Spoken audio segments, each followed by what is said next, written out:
Hello, I'm Thomas Hare, Chief Content Officer of the Performance-Driven Marketing Institute, a not-for-profit trade association that serves companies in the performance and direct-to-consumer marketing world. Welcome to the third event in our Spring 2022 seminar series, today created by the PDMI's Workshop Council called Content's Changing Landscape. We welcome all of you to today's event, PDMI members and non-members alike. If you're not a PDMI member but are attending today, we'd love to have you consider joining the association. There's no better way to support the mission of the PDMI than joining and sharing your voice in the direction of the industry. In the handouts tab of your control panel, you'll find our latest PDMI membership brochure. I urge you to download it, flip through it, and contact any of our team members should you desire more information. Another housekeeping note, the group will be addressing any questions from the audience at the end of today's session. You don't have to wait to ask them, however. Utilize the questions tab on your control panel to type and send your question in. We'll be collecting them and we'll try to get to as many as we can in the final moments of the webinar. Now, the PDMI's Workshop Council welcomes an incredible group of marketing leaders to discuss the near constant flux surrounding how brands are shooting, seeding, and using storytelling content for the wide array of media outlets from linear TV to OTT, YouTube, TikTok, Facebook, or Instagram to best reach their consumers. With shifts in creative outlets and needs happening every 6 months or less, every brand's creative team must remain a step ahead of the game. The group is here to share how they're maximizing their creative in different marketing environments to drive response and close sales. And we're thrilled to welcome Kristen Gassior, the Chief Transformation Officer and Acting CMO at Balsam Brands, Cia Lauren Spalding, Director of Advertising for Farmers Insurance Group, Andrew Videra, Chief Marketing and Product Innovation Officer for Luminess, and our moderator and Workshop Council member, Patrick Raymond, Brand Creative Expert and Head of Really Cool Ideas. We welcome all of you and thank you each for joining us. Patrick, take it away. Well, thank you guys. I'm so excited to talk about content. It's my favorite thing. I've been able to work with some of our esteemed colleagues on the call today, both Kristen and Andrew over the years. So I'm excited to talk to you guys. Cia is a new friend and she has a wealth of knowledge. So we are excited to talk to you guys. So let's just jump right in. To provide a little bit of perspective for everybody, maybe you could speak a little bit more about your journey in the industry and about your brand's journey and correlate that to our first point. In our ever-changing world of content strategy, which is literally changing, it seems like to me, because it's like I got a call every other week. Oh no, we're not doing that now. We have got to do this because this is changing because, you know, the customers are telling us this. But from your perspective, are you currently using a more single campaign cohesive library of content to showcase throughout the year for your TV and digital advertising? Or has your brand navigated more to creating and serving up content that's specific to different platforms like TV, Facebook, YouTube, TikTok, Instagram? Is it more specific to the platforms, meaning you were shooting just for that? Or are you pulling from a full library of content that's to the brand? Kristen Gassior, let's start with you. Balsam Brands. Yes, thanks for having me. Excited to be here and to talk a little bit about TV advertising. So for history, we have been in the TV space for, it's coming up on 10 years almost. And we started out as TV being a vehicle for us to generate some more meaningful brand awareness. We are highly seasonal. Our retail brand is balsamhill.com. We sell artificial Christmas trees, holiday decor. Yes, we're still busy in the off season, which we actually call the prep season, but we only run our TV flights. We do a small flight for Christmas in July, and then we do our in-season flight in the fourth quarter. So in terms of our content strategy, you know, we work with tight budgets. I'm sure many of you can resonate with that. And so we have to make sure that our investment in production really works well for us, not just for the season, but also for multiple years and for multiple outlets. I think in an ideal world, you know, we would have more budget, more shoot days so that we could really craft, you know, these overarching stories that would be, you know, evolve every year to fit with our brand strategy. But the reality of the situation is that when we shoot, we basically shot a TV commercial that is a little bit more modular so that we can swap parts of the commercial in and out. and also so that we can use the smaller components for different channels. So we can learn from those channels what's resonating with the audience, where should we double down, where should we pivot and maybe try some of our other assets. So every time we shoot a new commercial, we're really looking to build that content library for flexibility and learning, again, because it's going to last for more than 1 year and it's got to hit across a lot of different channels. Great. So Sia Lauren, I mean, you know, farmers, I mean, I've been a customer for over 2 decades, so you guys got me. But you know, from Professor Burke, the famous commercials with J.K. Simmons to various other content I know that you guys do throughout the year, targeting, you know, so that your agents can connect better with their customers. What's your perspective on this?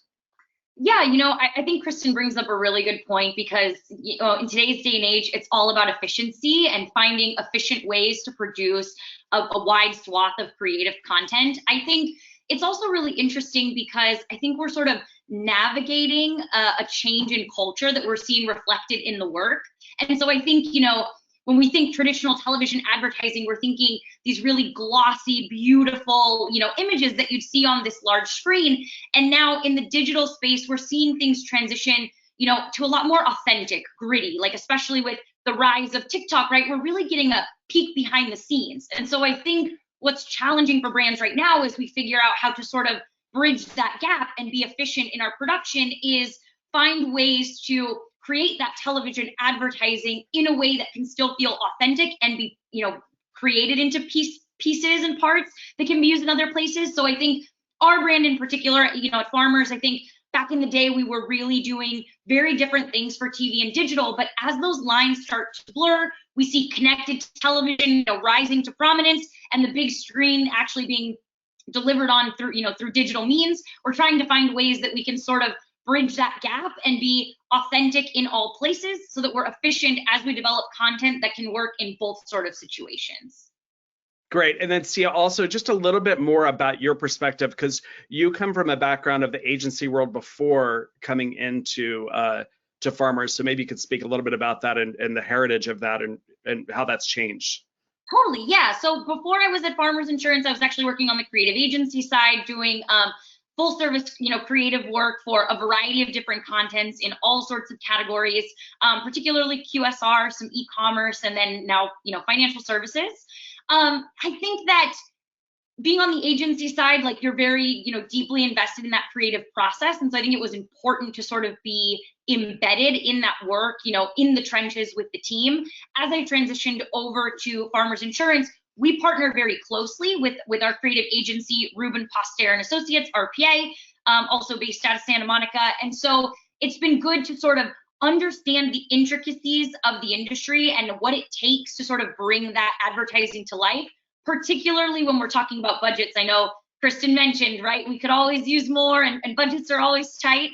But finding those efficiencies, I think, is really helpful with that additional perspective of sort of what it takes and what is necessary to sort of get some of that glamorous television content, but still have other teams on the ground. So quick example here, I think one of the things that we're trying to do as we put together new television work is sort of have, you know, for lack of a better term, an A team and a B team, right? So we have our A team shooting the actual television content, making sure we get all that to script.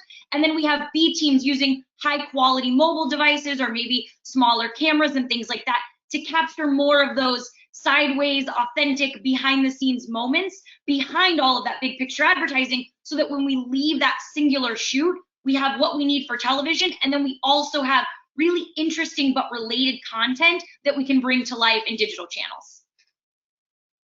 Excellent.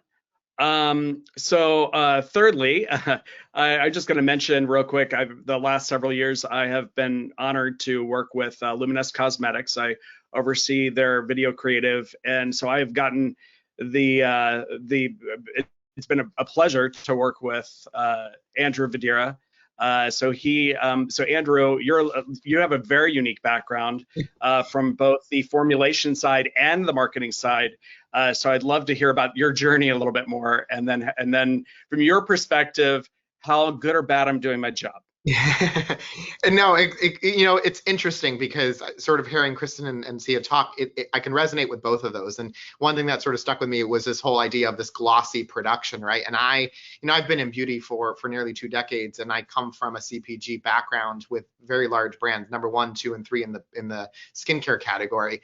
And one of the things that always sort of resonated with me back then was these multi-million-dollar shoots where we would go into the creative agency's office in New York City. We would sit down for weeks, and then we would come up with a strategy, and then we'd go test the strategy with research, and then we would go, and it was just this very prolonged process.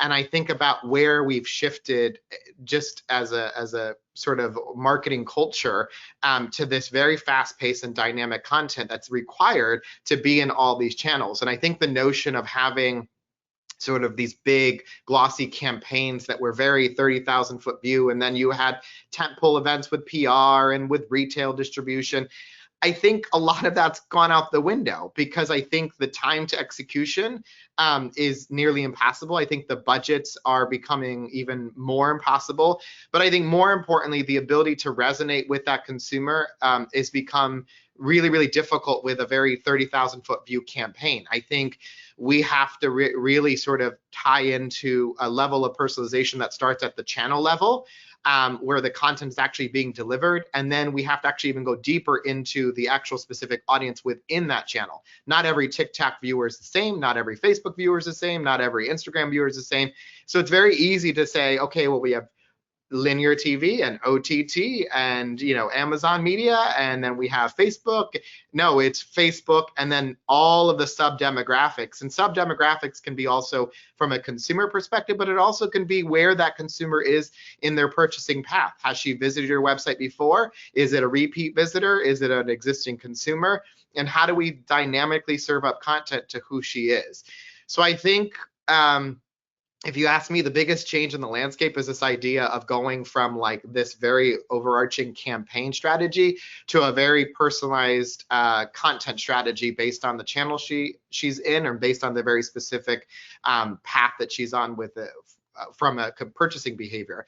And that is really, really challenging. And that sort of goes to some of the things that Kristen and Sia both mentioned, which is how do you get that content? And Patrick, you and I, we talk about this all the time. How do we get the right content that can be utilized for TV, but also utilized for all these other channels? And how do we take that content and cut it in such a way that it's authentic enough for some of these other channels, but also glossy enough for some of what TV needs?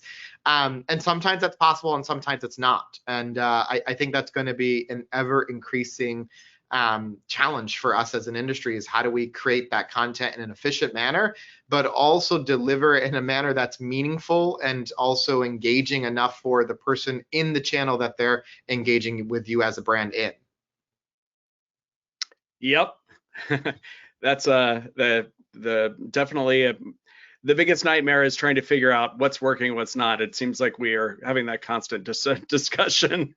Can we make this work? Oh, now we got to go shoot this for this.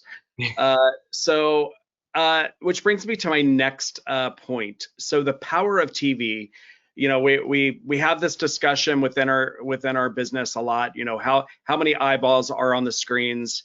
Are people still watching traditional cable television, or are they only on subscription TV at this point?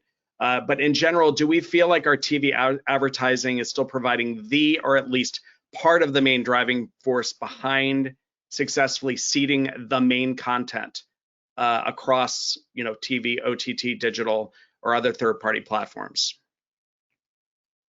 Let's start with Sia on this one.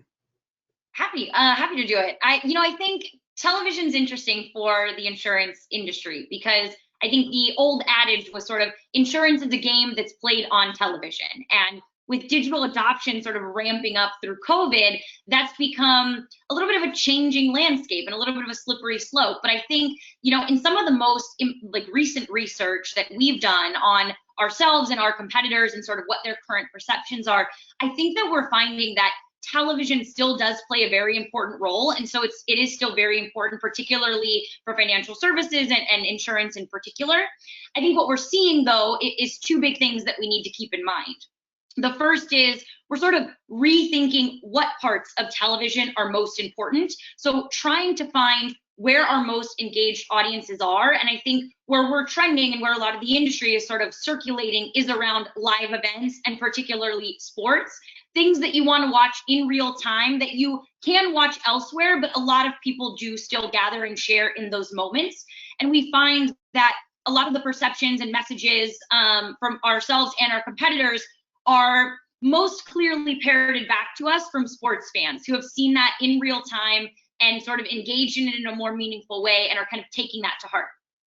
The other thing that I think Andrew kind of hit on as we talk about the change in digital and the need for that personalization is also fragmentation, right? As we're moving from TV to digital, everyone has a streaming service. Everyone is using all these different things. And I think what we really need to do our homework on is understanding where our core audience is, and then making sure that we're engaging them in a way that provides at least enough frequency so that we're not just there and checking the box that we're present in all these different places, but have a meaningful presence. And that might mean less places, but it does mean a deeper and a more sort of richer connection with the audience that's there. So those would be my two big points: live sports and television, and combating fragmentation in digital. Yeah, great. So Kristen, the power of TV, and also maybe you could touch a little bit on, have you noticed a little bit of this evolving during the pandemic phase? As far, obviously the behaviors have changed across all industries, but specific to that, have you noticed a little bit of that as well? Oh, definitely. In the beginning of the pandemic, my goodness, I think with everyone at home, there was a lot more device usage, a lot more TV watching. We have heard for years and years and years how, TV viewership is going down. TV, linear is a dying channel, but our performance indicates otherwise, that there is still a captive audience. And TV works still quite well for us. It's really interesting as Americans travel more, we definitely see some impacts in engagement across the board, not just on TV. But for us, we like to think through, how do we build an ecosystem of a brand engagement or a brand experience, so it's not just about one channel or another. And I think the other panelists have spoken to that as well. It's really important to meet the consumer where they are, and to also provide the appropriate number and type of brand touch points along the way, so that you're staying top of mind, but not necessarily in their face with buy now, buy now.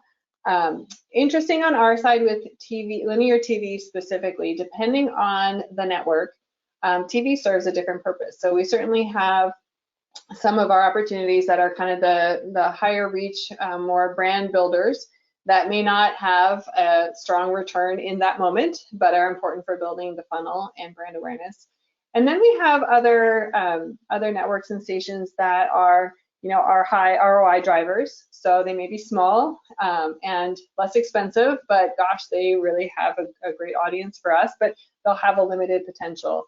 And then we actually have some of our opportunities we consider to be more of remarketing, where we already have a familiar audience. We already know that there's a high likelihood of strong overlap with other marketing channels that are already aware of the brand, and TV can serve actually as a good reminder, that final push before a purchase. And what's important is to make sure that we're very thoughtful about where we're putting our dollars, because each part of that funnel is important.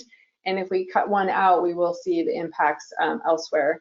I think the consistency piece around, like, how do we create a consistent brand experience across offline, online marketing, online site experience, and even post-purchase is also really important to us. But it all kind of fits together. Certainly when we started our TV advertising, we saw a massive lift in brand. And so one of the indicators that we used was we looked up on Google Trends. And we would look up queries for artificial Christmas trees and queries for Balsam Hill. And we actually saw, you can see the year that we started TV, and you can see at Christmas in July, we have our brand gets a little peak. Yeah, it's small, but it's there. But over time, actually, queries for Balsam Hill have exceeded those for artificial Christmas trees. And TV is one of our largest, probably our largest brand building activities that we do. So certainly there has always been an awareness piece that TV has played a critical role in. Cool. And then Andrew, oh my goodness, we talk about this all the time. So what can you share with everybody about the Yeah, power of no, TV? I fully agree. I mean, I think the notion that TV is dying is wrong. I think it's a really critical piece for brand building and for brand awareness. I think there's not really many other things you can do that get that net. I think what's wrong though is how we currently define TV or how we often define TV. If we start defining it as screens, I don't think anybody would disagree that the number of screens that are in our house are increasing at an alarming rate. I have Alexa videos on every single room possible, and you know, my 2-year-old knows how to use Alexa, and he doesn't know how to tie his shoes. So I think the way, if we start defining it as screens, I think no one's disagreeing with that. If we define TV as the thing that's hanging above my fireplace, sure, that's collecting dust right now, at least specifically for me. What I think is more, I think what is changing more is how we use those channels and how we get a little bit more specific with those channels. You know, as a marketer, we're a little bit spoiled in the digital space with the amount of data, whether it's Google Analytics or e-commerce data that we're getting, or even like digital wallet data that we're getting. We have a really intimate knowledge of who is physically engaging with our content, who she is, where else she's engaging, buying profiles. And I think that TV historically, and when I say TV, I'm talking about linear TV, historically has been a little bit of a black hole in regards to being able to identify her. And so as we start talking about building that 360, that ecosystem, because realistically, as consumers evolve, she's not only absorbing content in one channel or another channel. And so I think that definition of linear TV and not having it sort of be this part of the ecosystem is the challenge. And I think what we have to start identifying are methodologies that we can start connecting the dots. I think the reason why people like a lot of like a digital marketers like OTT is because there is that digital connection in terms of being able to identify her because she's logged into her streaming service. It's one of the reasons why we like the connection between even like an Amazon data and going into website traffic, because the whole remarketing side of it. You know, I was at Salesforce conference last week, and one of the things that sort of stuck with me is the number of touch points and the number of sales channels that the average consumer now touches is astronomical. It used to be maybe 3 or 4 touch points and she would convert. It's now 7 touch points, 9 different channels. She wants to chat with us. She wants to email us. She wants to call us. She wants to engage with us on social. She wants to see a commercial. And so how does all of that live simultaneously? And how do you identify her in all of those channels? Because the identification piece is so critical to make sure that you're serving up that dynamic content. We were just talking about capturing content. The efficiency piece is all about knowing what she's looking for. So is it a customer that left a really positive review and now she's looking for something that's adjacent to the item she bought? Well, you better know that. You better know that when she touches your ads, and you better know that when she touches your website. And so I think the idea that TV is dead is wrong. I think what we have to figure out is how we bring it better into the ecosystem to make it more efficient. Because I think what's happening is that specific screen is becoming a little bit less and less efficient as we go through because of the divergence and because of how cluttered she is in all of the screens that she's working with. And so I think it's just better utilization of that channel using data and how do you connect it. And I think there are tactics that we are all exploring. I think all of us are exploring things like QR codes through the pandemic, and how does that tie that very specific creative on that very specific channel to an interaction that you have with her elsewhere. I think we're trying to figure out how we connect the dots in a naturally off digital channel and bring it into the ecosystem that all the other channels live in. Great. A little follow up from that on you, Andrew. We'll just go to the next point and start with you. Another thing that we're constantly talking about: what type of content is working in the digital space? Is it more organic user generated content? Is it produced digital spots? Obviously, we do different spots for Amazon versus the other environments that we may be seeding digital content. What type of content do you think works the best? Yeah, I mean, to me, despite all the changes in how consumers consume content, and I think the basic principles of behavior, consumer behavior and marketing have stayed pretty consistent.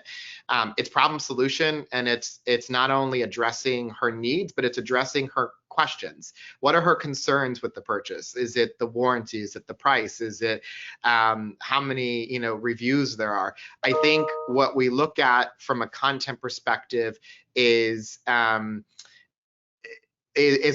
channel specific. So like, again, very raw organic content, very fast moving content works really well with TikTok, but that won't work as well with Facebook, or that won't work as well with YouTube, where she expects a much more in-depth environment for her to operate in, right? If you look at YouTube, it's the second largest search engine outside of Google, right? We're talking about people who are searching YouTube as if it was a search engine to look either for recommendations or tutorials or products or services, and that's certainly not how she's exploring TikTok. And your content in TikTok is about engagement, and it's about getting that interaction that allows it to naturally feed into their algorithm. So I don't think it's one or the other. I think that there's still a need for UGC content. I think there's a need for expert testimonials. I think there's a need for PR, press syndication. I think there's a need for glossy branded content.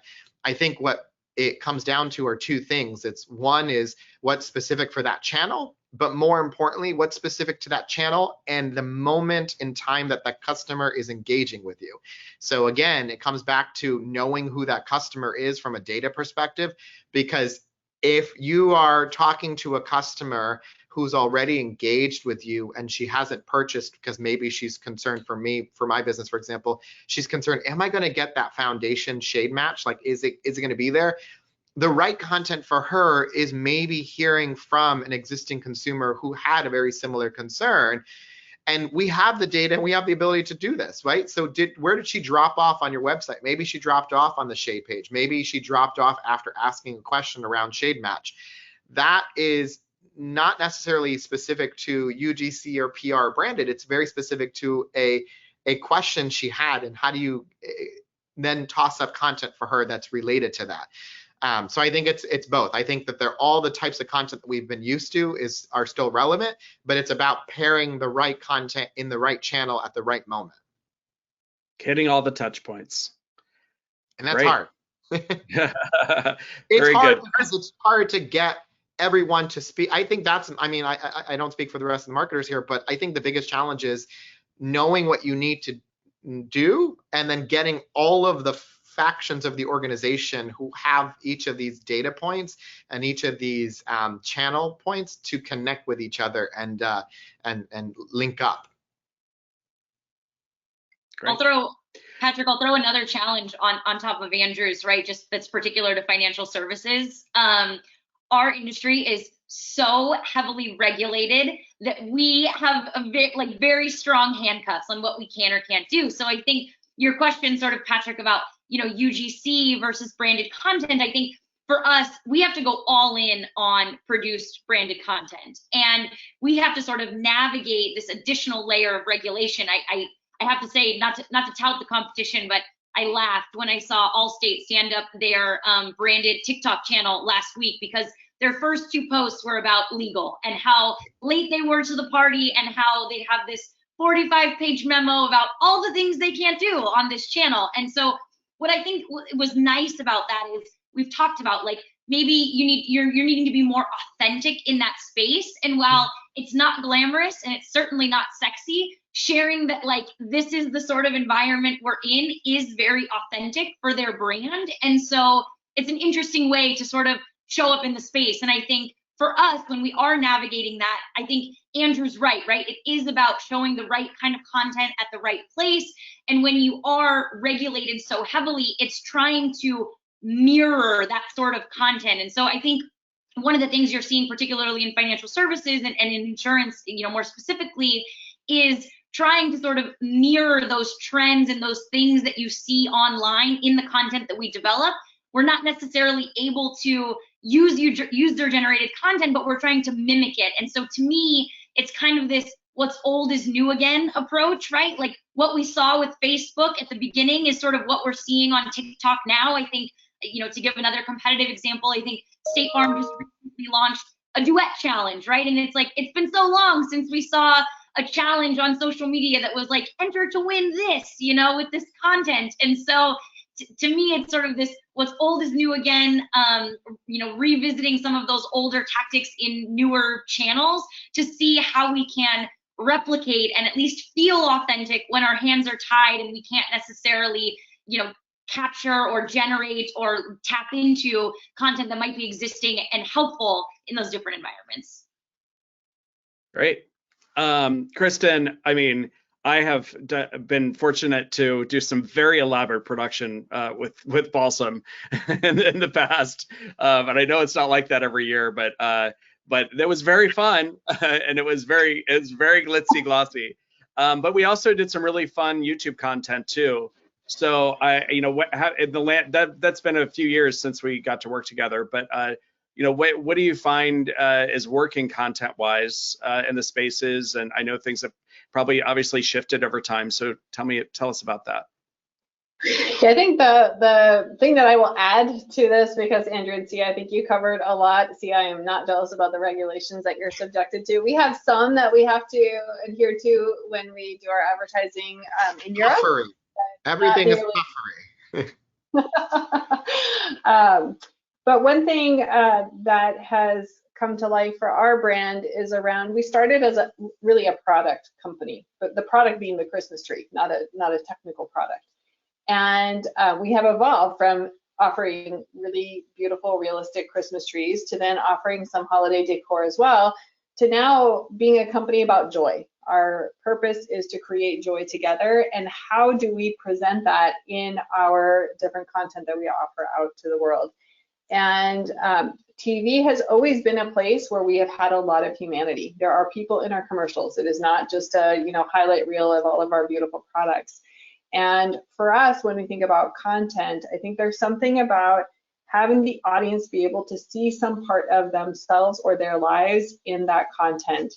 And while TV has kind of been always this place where we have had that humanity, we have also focused on adding touches of humanity in our other channels, where it may not even be a whole person, it may be a hand, it may be just the suggestion that a person was in the space or whatnot. But for us, that has been something that's been really powerful. It can even be pets, especially in the pandemic, lots of pets, lots of pet ownership going way up.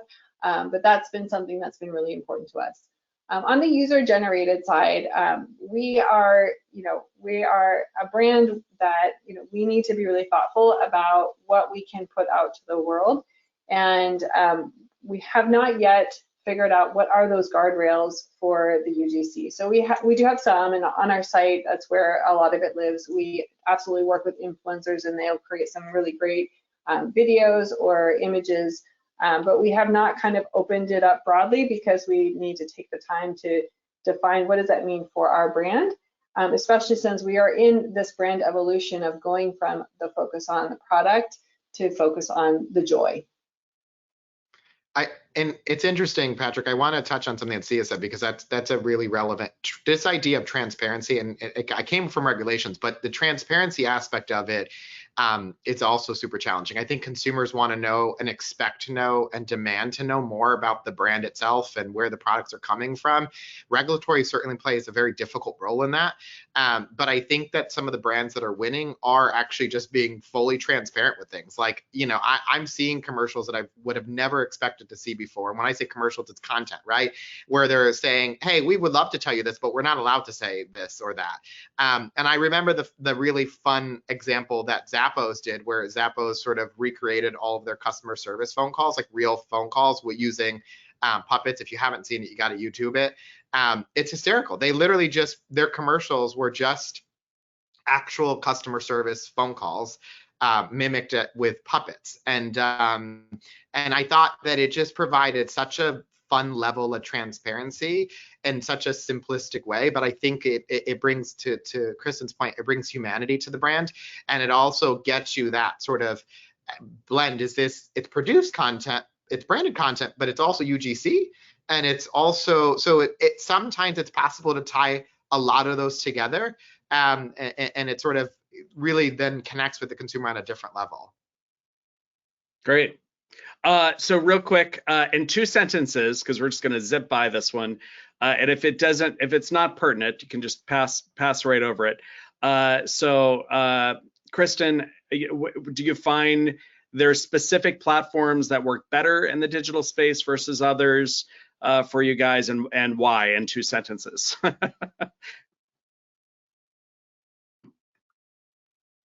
Oh, we might have lost her. I thought she was just doing a good job of staying still. I thought she was just listening. Okay, so Sia, we'll go to you. Yeah, I mean, I would say I don't have any sort of magic channels, that I would say these are the ones you've got to be working with. I think we've all sort of hit on some of the major ones that are top of mind with YouTube and TikTok and things that are emerging. But really, I think the sort of overarching point here is, regardless of what channel you're on, it's making sure that you're using meaningful metrics to measure the success of the ads that you're putting into those spaces, or the content you're putting into those spaces, to make sure that you're not just getting sort of an evaluation of your delivery, as opposed to like, how is this actually moving the larger brand metrics are making an impact on the business. So that'd be my 2 cents on that. Okay, great. Kristen, do we have you back? You have me back. My apologies. Oh, It's no probably worries. my internet. No worries. I did not catch the question. That's okay. So in 2 sentences, just a quickie, because we're believe it or not running out of time. But I want to move on to the next point. But just real quick, is there specific platforms that you find in general work better within your category, and why? In 2 sentences. We have found some good reception on YouTube in the past, for sure. Definitely social channels, Instagram, Facebook ads have taken off quite a bit in the past. And connected TV, we're still learning about. It's a little bit tough to track and to have a really good understanding of what role does that channel serve. So I think, the different channels, they serve their different purposes. And I think the key is, what are our goals? What are we tracking, so that we can understand, are we achieving those goals? And if not, do we need to revisit the purpose of the channel, or do we need to revisit the investment in the channel? So far, we're kind of hearing we need to all be seeding and investing in all different channels, because there's no specific real magic answer here. It seems to be the case across the board. But Andrew, you can chime in on that. Yeah, no, I agree, right? It's very specific to your consumer demographic. It's very specific around your audience. I would say, just in general, TikTok is dominating engagement right now. The ability to engage with consumers is outstanding on TikTok, and it really has a completely different level when it comes to the micro, mid-tier, and top-tier influencers on that channel, and what those look like and what those mean, and the way people are engaging with content. And I think, as difficult as Facebook has been since the cookie apocalypse back in the spring of last year, I think it still dominates in terms of its ability, in terms of the size of its network and the ability to reach audiences very specifically. Great. Just real quick, I'm going to go back to you, Kristen, on consumer behavior. So do you find your brand campaigns on TV and digital, how are you navigating the fast changing behaviors of today's consumer, specifically in this kind of pandemic, post-pandemic world where everybody's behaviors are changing every week? How are you guys navigating that? So full-on company effort to find that crystal ball. So far unsuccessful. But for us, I think it's really about, how are we gaining feedback from the consumer and the customer, whether that is explicitly us requesting that feedback, or that's feedback that we can infer from looking at our various data, site behavior, etc. I think for us, we are so seasonal. We have a very short window to test, learn, implement, optimize, evolve, test, learn, etc., etc. We're talking about a couple months every year. And so we basically have to do our best to put forth what we think what will resonate with our shoppers, and to be really sensitive about what is the feedback that we're receiving and what does that suggest in terms of tweaks that we should make. And I think having the humility to understand, like, we thought this was going to work, maybe it didn't, maybe we need to pivot, and then having the ability to pivot as needed and to continue to learn and double down. There are some things we know are going to work, right? Black Friday will always be a major day for us. The day after Christmas will also always be a major day for us. Yes, a lot of people wait until December 26th to buy their Christmas tree. So how can we, really double down on the areas that we know are going to work well, and then also continue to learn and listen for everywhere else. Great. So my follow-up question, you kind of answered that, was, do you feel like you are, traditionally in advertising, obviously, we are telling the customer where we want them to go. And in today's world, it's kind of like they're telling us where we need to go with them. So it sounds like you're kind of saying that, as the answer to that as well. Andrew, please tell us, what do you think? Yeah, I mean, I think going back to sort of your first question around larger campaigns or very specific channel campaigns, I mean, I think it goes back to that. Like I laugh about the fact that we were spending 6-7 months just even thinking about an idea, then brainstorming it, and then testing it, and then going out and actually testing it with real consumers. And I'm sort of bringing in the product piece, because in beauty, there is a trend that's happening now. If you then go into an 18-month development timeline for creating a new scalp product, because scalp is trending right now, by the time you actually launch it, scalp might be the last thing on people's minds. So I think really being able to be agile, I think the question for us as marketers is, how do we make our organizations more agile? How do we allow ourselves to use the real-time data that we're hearing from consumers, whether that be through customer service, chat, email, social listening, influencers, and how do we marry that up to trends to not only create product that's relevant to the consumers, but position that product in a relevant way from a content perspective. I think that's the biggest change is the way things are trending, whether it's, I mean, influencers and social media is the easiest way to point to right now, but it's kind of been heading this way for a long time. I mean, I think it was okay to have a trend that would last 3-4 years, I would say 10 years ago. Now you're lucky if a trend lasts 3-4 months. Kristen, I don't know if you saw this, but I remember it was maybe 2 years ago, everybody wanted a black or white Christmas tree. I'm like, what? And then it's gone. It's like everybody threw those away, right? I mean, I couldn't go into a store without seeing a damn white Christmas tree. And I was like, no, I'm from New England. I want the authentic. I want it to look like I just went out back to the yard and chopped it. So it's again, serving up different content to me versus the trend people that wanted the white Christmas tree. I think it's just same thing, like purple eyeshadow versus scalp care. I mean, you have to be able to be on the trend. And I think moving fast and sort of sometimes being a little clunky with it. So I think the biggest thing for me, and I'll sum it up, is to say we have to be comfortable with the uncomfortable. I think that's from my new motto as a marketer is I used to be really comfortable because I had the Nielsen research, I had the IRI research, I had all this data to support it. And now I think we have to be comfortable being uncomfortable. And if you're uncomfortable, I think you're doing a good job as a marketer. Great. So real quick, Sia, you follow up to any of that, or? Yeah, I would just say, Andrew makes a great point, and I think the way that we like to think about it is we're always testing. It's always a test. And so I think that for us and in navigating our regulatory challenges, it's helpful to position things as such, right? It's we know that the people are here. We need to be there. We need to do our best to show up authentically. And let's think of it as a test. If it doesn't work out or it's short-lived, that's fine. We can close that chapter and move on to something else, but not being so precious about getting it exactly right or making sure we have all the data we need before we jump. It's a little bit of a, look before you leap situation and thinking of it as a learning opportunity. So I think that's sort of kind of what Andrew was getting at, and the way that we can stomach it on our side is thinking of it all as in the spirit of learning and kind of approaching everything as a test. Great. So this is the last question before we get to maybe some questions from the people tuning in. My favorite question of the day, the point to talk about, success or disaster? Is there a specific example, good or bad, as long the bad does not involve me, that you guys can share with the group? And what did you guys do to improve the situation if it was bad, or how did you maximize it if it's a good example? Sia, let's start with you. I'll give a quick one because I'm sure we want to hear, Patrick, how you've done.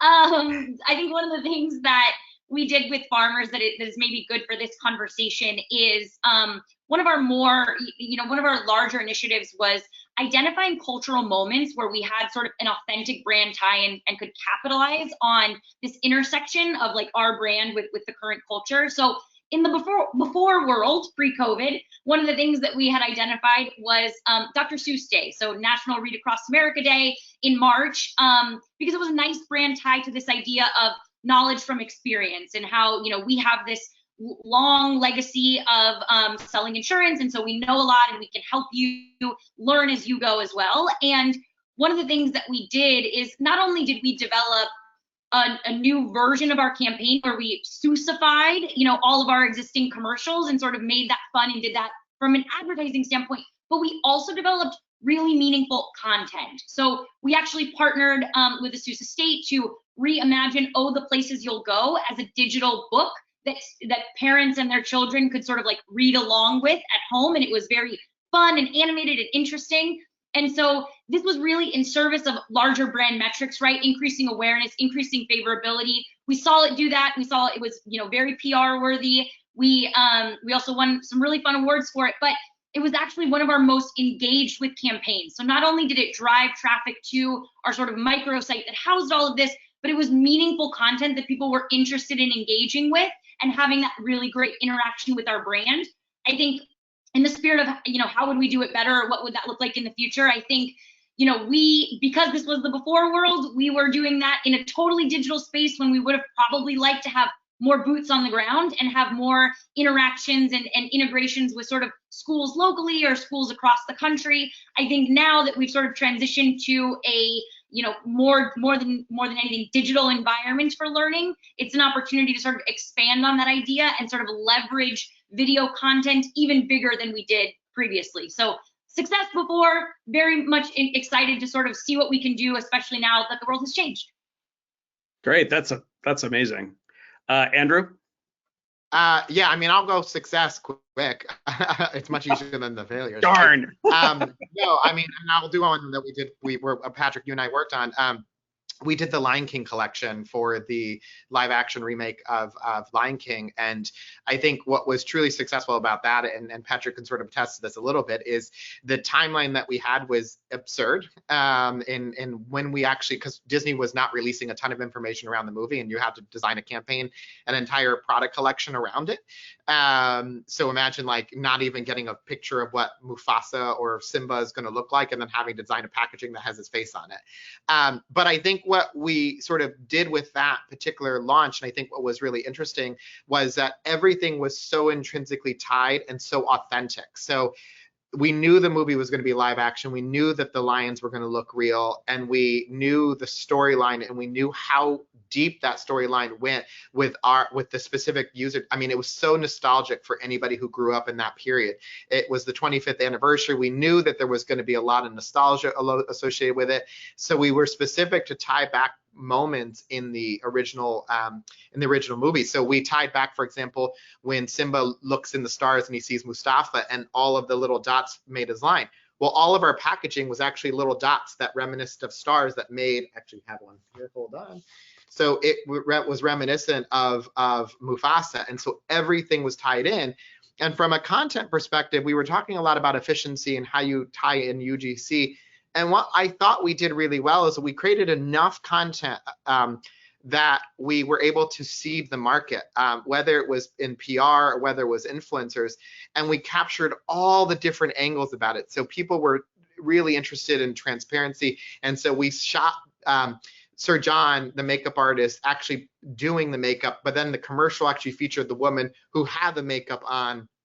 And we featured content around the actual product itself and the storyline, and we were able to actually work with Disney to incorporate footage from the movie into the storyline, so it made sense that there was this connection between the lions and the lionesses and our lionesses on the stage that we were revolving. So every little detail, whether it was the sunset in our highlighter, that was also the light that Patrick used when we shot it and we spotlighted the woman. the use of natural hair, and we had cultural consultants that we brought in to actually help us to make sure that we were telling that authentic story. And the result was that it was widely received. It was the #1 pressed about launch since the launch of Fenty Beauty years earlier, and one of the most successful launches that Disney had. And I do believe that it was not only part of the property and the fact that Disney was such an iconic, Lion King was such an iconic property piece, but it was also that it was, the message was so authentic. And even though we were going after different channels and different places, you know, the one thing that's a sort of a KPI success marker is we paid for one influencer and the entire campaign, and we had every single major influencer who normally charges $50, $60, $75,000, $100,000 per video to actually create their own content. And that's, like, to me, the biggest sort of, we did something there. Mm-hmm. Yeah, it was a lot of work, and it was actually one of the most fun campaigns I've ever worked on, except for Kristen's, of course. Yes. So, Kristen. Yes, I can go the other direction with a fail, but it's maybe not on the grand scale. And don't worry, Patrick, this has nothing to do with any of the assets that we work with you on. But, you know, we kind of look at our brand as it's on a continuum, right? You have the, like, hardcore direct response, buy now, benefits focused, buy. And then you have the brand where, you know, some brands can get away with, they can do a whole commercial and barely mention or show the brand, and everybody knows exactly what that commercial is about. And so we, you know, when we started in this brand response realm, right? We've always been somewhere in between. And one year we decided to go a little bit farther towards brand, a little bit more on the emotion side. And I think there's always this healthy tension between, like, the creative point of view and the marketing point of view, right? Where it's like brand, emotion, like, we really need to be at that brand level. And then on the marketer side, it's like, yes, and we need the return and we need the response. And so one year we went too far. And we kind of took out some of that literal explanation of what we sell. And, you know, for somebody viewing our commercial, you could see the brand, but not necessarily have the association with, well, what in the commercial is that brand associated with? So we took a lot of that extra content out, and we saw it in our results. So this is where it's really important to be, you know, constantly reviewing performance, understanding results, and, you know, testing and making sure that we're evolving. And, you know, we saw a reduction in our visitors and per spot. And, you know, we said this was the big change that we made. So we went back and re-edited all of our spots and, you know, put back in, like, literally what we sell, highly realistic Christmas trees and holiday decor, and saw that performance turn around once we did so. So it was, you know, it was a brand strategic decision that we made, and it was the wrong one. We went too far.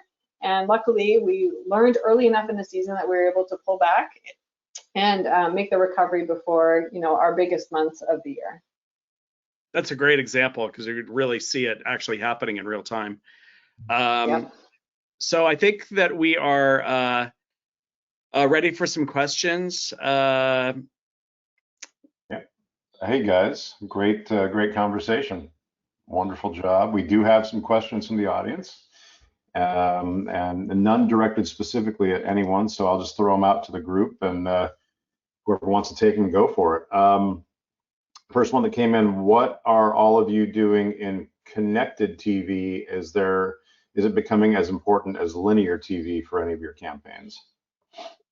That was I know that Kristen kind of touched a little bit on it already. Mm-hmm. Andrew, do you want to speak to that a little bit too? Yeah, I mean, I'll keep it short.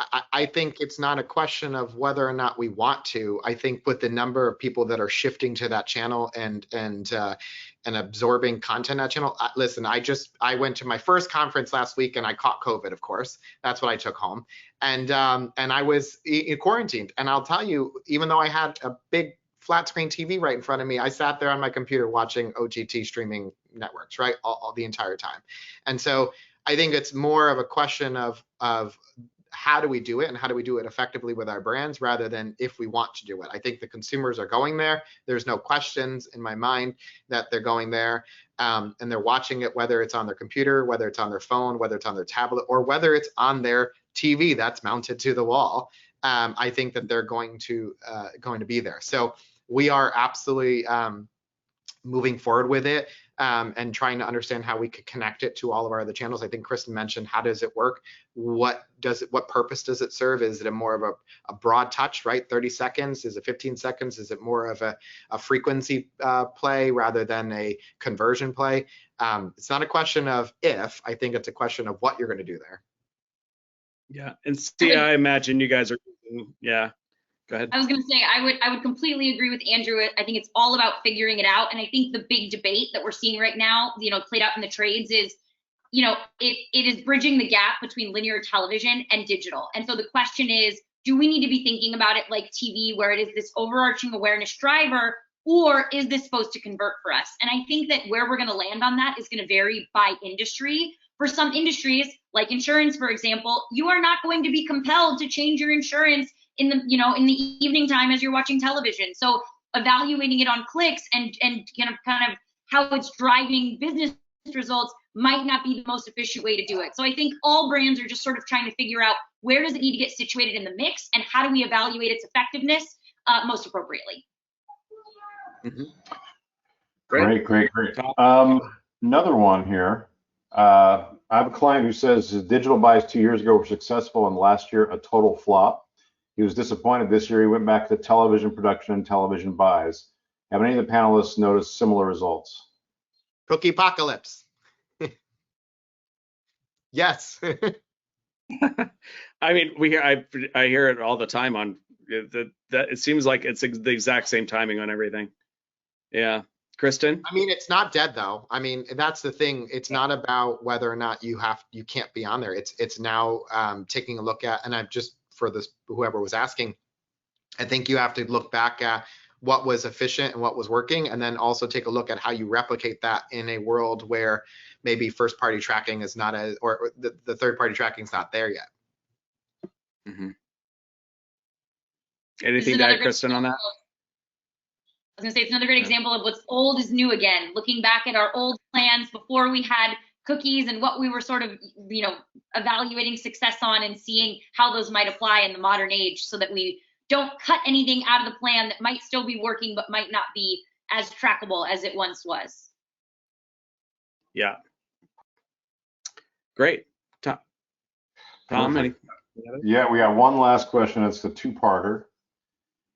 How are the panelists tackling ad fraud in digital with all the bots that are out there? And second part, what are you putting in place to counter the decline in third-party cookies?